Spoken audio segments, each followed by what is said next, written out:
Un cordial saludo. Mi nombre es Juan Humberto Yaliz Sepúlveda, estudiante de la especialización Filosofía del Derecho y Teoría Jurídica. Hoy nos convoca un tema, el pluralismo constitucional. Pero antes dígame qué son los métodos y enfoques hermenéuticos. Bueno, cuando hacemos referencia a los enfoques o métodos hermenéuticos, tenemos que recordar entonces que estamos hablando de un conjunto de técnicas de interpretación. De interpretación también nos habla el Código Civil colombiano, por allá en un enunciado bien interesante que es el artículo 25 de ese código. Habla de la interpretación y los diversos tipos de interpretación. En este caso vamos a tener en cuenta de que esa interpretación también está sumado a un análisis centrado en comprender el significado de acciones y fenómenos culturales y sociales, pero esa interpretación también se incluye o se aplica como técnica con respecto a la interpretación constitucional, la importancia de entender, de pensarnos la constitución política y en este caso descubrir, desentrañar qué es lo que pretendía en su momento el constituyente primario. ¿Y de qué es lo que hablamos cuando nos referimos a pluralismo constitucional? Bueno, para concentrarnos de manera especial en el tema que hoy nos convoca, habría que señalar dos cosas. La primera, que podemos recurrir a los principios fundamentales. Por ejemplo, vamos a traer a colación a un pedagogo, a Celestín Freire, quien en su pedagogía popular diría al respecto lo siguiente, en un texto que se denomina El peligro de los hacedores de nudos. En ese texto lo traigo a colación porque es importante la manera en que él formula esas cosas que a veces nos parecen complicadas, que nos parecen enredadas, por eso habla de los hacedores de nudos. Entonces él decía, me preguntáis, dice el viejo pastor, si es un oficio difícil conducir el rebaño desde San Juan a San Miguel, sin pérdidas ni daños y asegurando a los animales buena grasa y hermoso pelaje. ¿Qué tan fácil es eso dentro de la interpretación constitucional? Entonces eso nos lleva a hablar, por ejemplo, en este caso del pluralismo constitucional y llegamos a concluir de que ese pluralismo constitucional también se resume en el reconocimiento que el constituyente primario le hace a la diversidad, a la diversigética, como dicen los ecologistas. Y además, esa diversidad, cómo se manifiesta en nuestra carta política. Y nos permite esa lectura concluir de que esa diversidad se manifiesta dentro de la carta política y dentro de nuestro ordenamiento jurídico con la confluencia de múltiples valores y los sistemas normativos dentro de ese orden jurídico que nosotros tenemos. Entonces, el mundo es plural. Es plural el universo además. Entonces esa diversidad está presente, debe estar presente en nuestra Constitución y además en el ordenamiento jurídico en general. ¿Qué valores, por ejemplo? Bueno, cuando hablamos de valores dentro de la Carta Política del Estatuto Superior, entonces eso nos remite necesariamente, por ejemplo, a enunciados como el artículo primero, incluso el artículo 0 que denominan los abogados, ese artículo 0 que es un nido axiológico.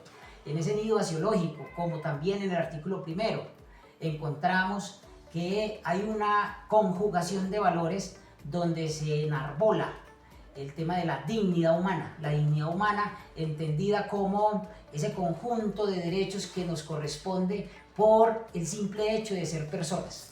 Esa dignidad que no podemos permitir que nos pisoteen cuando hay exclusiones en algunas leyes de nuestro ordenamiento jurídico. Y es por eso importante hacer énfasis en el reconocimiento de ese pluralismo dentro de la Constitución. Otros valores está la libertad, a la que podríamos recurrir, por ejemplo, a Erich Fromm para entender de que no debemos temerle a la libertad, o a la teoría de la justicia de George Walsh, donde nos habla pues de manera específica sobre aspectos o generalidades que deben tener esa libertad. Más allá del artículo 28 constitucional, como se habla pues de la libertad. Es más, la Constitución misma, nuestra Constitución política, es un catálogo de derechos y libertades. Otro valor que se conjuga ahí es el de la igualdad. que debemos entender mucho más allá del artículo 13 constitucional y el de la justicia, que si recurrimos, por ejemplo, a H.L.A. Hart, Adolphus Hart, entonces encontraríamos en Hart que la justicia es el propósito que se tiene por la búsqueda del bien común, la lucha permanente por el bienestar común, que de eso también nos habla el artículo segundo en conjugación con el artículo 367 de nuestra Carta Política. ¿Ese pluralismo constitucional es incluyente? Debe ser incluyente ese pluralismo constitucional. Si no lo fuera, pues no tendría sentido el esfuerzo que se hizo por parte del constituyente primario. Volvemos a repetir que, por ejemplo, en la Constitución y en el ordenamiento jurídico debe respetarse el tema de los derechos colectivos de comunidades como las indígenas, los afro y otros grupos étnicos. Y eso nos confirma cuando en el ordenamiento jurídico que la jurisprudencia misma de la Corte Constitucional ha hecho especial énfasis en la importancia de reconocer el pluralismo jurídico y pronunciarse, ha conminado al Congreso de la República, al mismo Gobierno Nacional en repetidas ocasiones para hablar de ese reconocimiento del pluralismo constitucional y hacer posible el ejercicio efectivo de los derechos para toda la ciudadanía, para todo el cuerpo social y de manera especial en este caso para esos colectivos de comunidades indígenas, afrodescendientes y grupos étnicos. Te puntualizo diciendo lo siguiente: lo que ya había señalado anteriormente, es plural el universo.